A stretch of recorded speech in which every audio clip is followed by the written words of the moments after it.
Hello students, today we are going to start a new topic from the lesson measurement of matter, that is atom, its size and mass.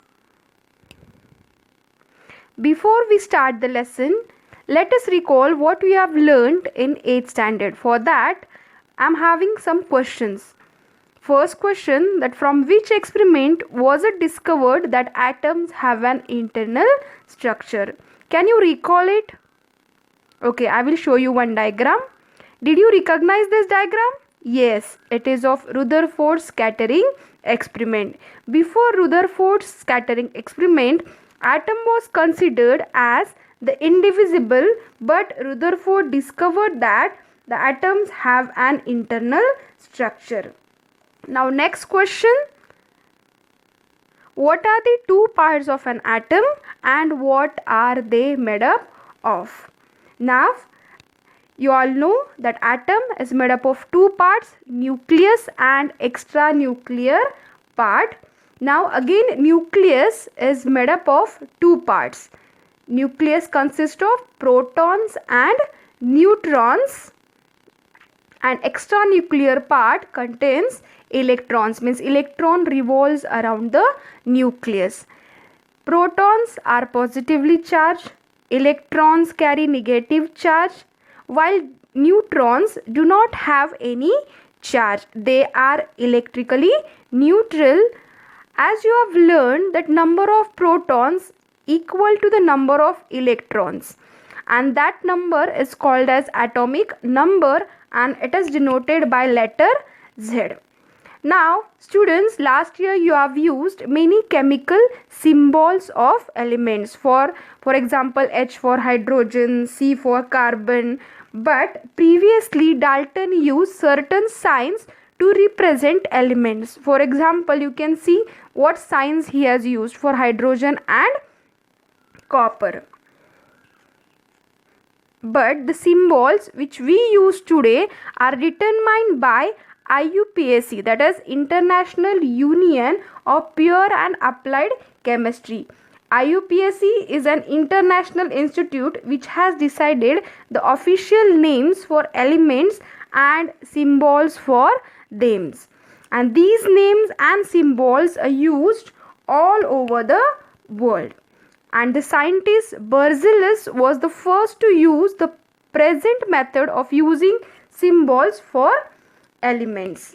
For example, hydrogen we use H, then for magnesium we use Mg. Usually these names start with the first letter of an element, but for some elements two letters are used. You can see in the case of magnesium two letters are used, that is M and G.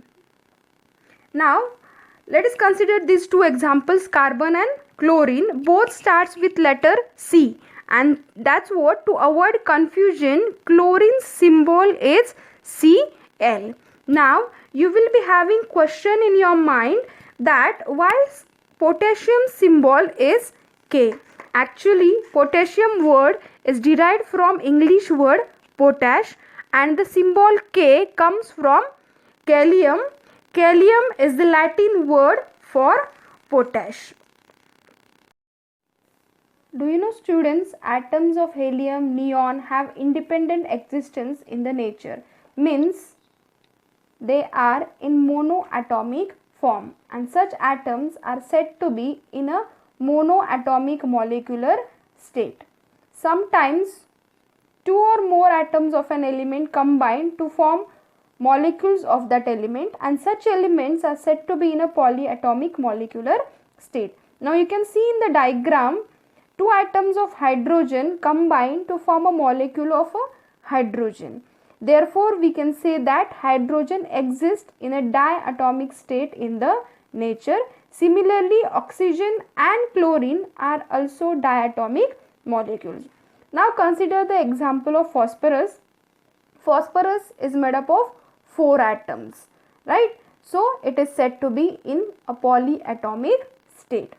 Now let us consider about the compounds. The molecules of compounds are in polyatomic state, but in compounds atoms are of different elements. means different elements atoms combine together to form compounds.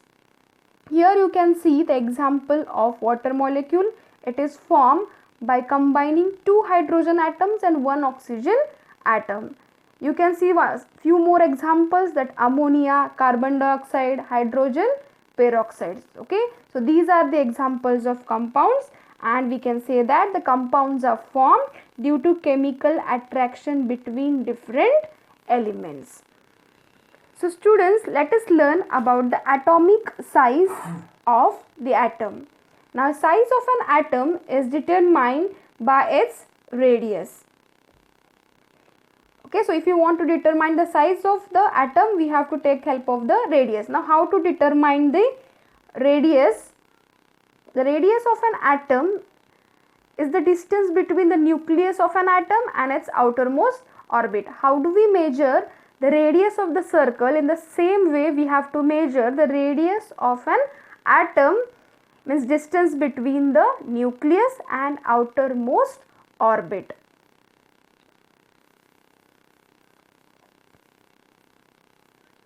Now atoms are very tiny, right? And that's what size of an atom is expressed in very small unit, that is nanometers.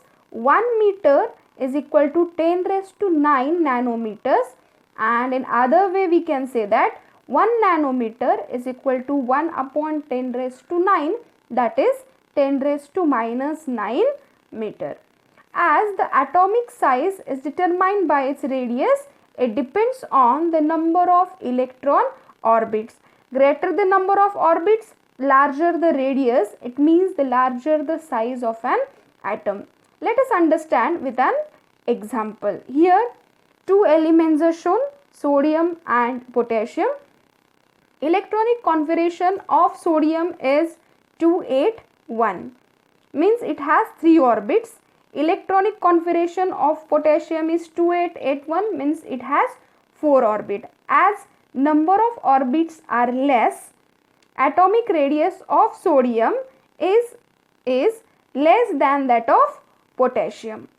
Size of sodium atom is less than that of potassium atom.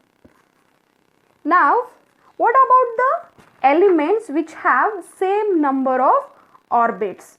Now here let us understand with the example. Here 2 atoms are shown, sodium and magnesium. We can see the both are having the same number of orbits, that is 3 3. Electronic configuration of sodium is 281, means 3 orbits. Magnesium's 282, it means 3 orbits. Now in this case, number of electrons in the outermost orbits are considered to compare the size of atoms. The atom which has large number of electrons in the outermost orbit is smaller in size as compared to the atom with the less number of electrons in the outermost orbit. Means here you can see the magnesium is smaller in size than the sodium. Why? Because in magnesium's outermost orbit 2 electrons, means more electrons are there, and that's what atomic size is less. Now question will arise in your mind, why is it so? Why number of electrons are more in the outermost orbit and the why size is then less?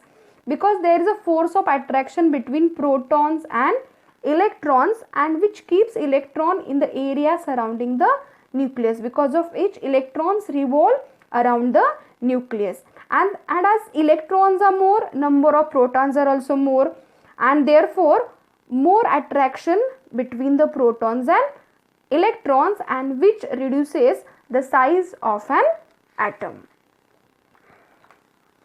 Now let us learn how to calculate the mass of an atom. Friends, you have learned that the atomic number is equal to the number of protons and neutrons, and it is denoted by letter A.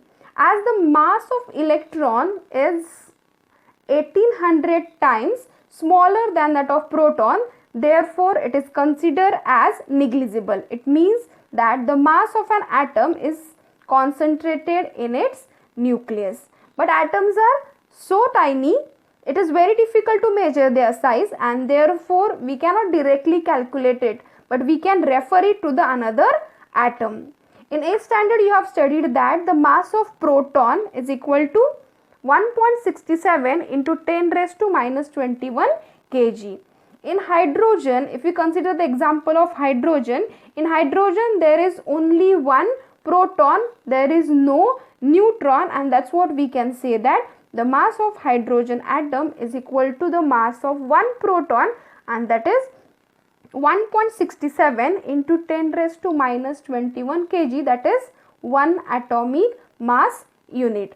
And therefore, being the lightest atom, hydrogen was chosen as the reference atom by Dalton. Okay, because atoms are very, very tiny and we have to refer them with some other atom, and that's what Dalton chosen hydrogen as the reference atom. Means we have to compare the atomic mass with the reference atom. Okay, as a reference means the mass of an atom is compared with the hydrogen. And as the mass of the hydrogen is considered as 1, it is compared that how many times the given atom is heavier than hydrogen, and therefore it is compared. Okay. Now in this way the magnitude of the relative atomic masses of various atoms became equal to their atomic mass number. But on this scale, the relative atomic masses of many elements came out to be fractional, and therefore in course of time different atoms were chosen as reference atoms, and then finally in 1961 the carbon atom was selected as the reference atom. In this scale the relative mass of carbon atom was accepted as 12, and you can calculate the relative atomic mass of an element by using this formula, that mass of one atom of element divided by the 1/12 the mass of one carbon 12 atom. Now if we consider the carbon's mass is 12 and 1/12 of 12 is 1, it means the relative atomic mass is again equal to the mass of one atom of element for most of the elements. And the relative atomic mass of the most of the elements have become equal to its atomic mass number. For example, sodium's atomic mass number is 23 and it has become 23 atomic mass also, means atomic weight is also 23. Same in case of boron, boron's 11, nitrogen 14. But what about the elements which have isotopes? Now what do we mean by isotopes? Isotopes means the atoms of the same elements which has same atomic number but different mass number. For example, chlorine. Here example of chlorine is shown. The chlorine has two isotopes, chlorine 1735 and chlorine 1737. Now one is having atomic mass 35, other is having 37. Now one element cannot have two different masses, means chlorine 37 will have different mass, chlorine 35 will have different mass, no. And that's what we have to take the average of their atomic masses.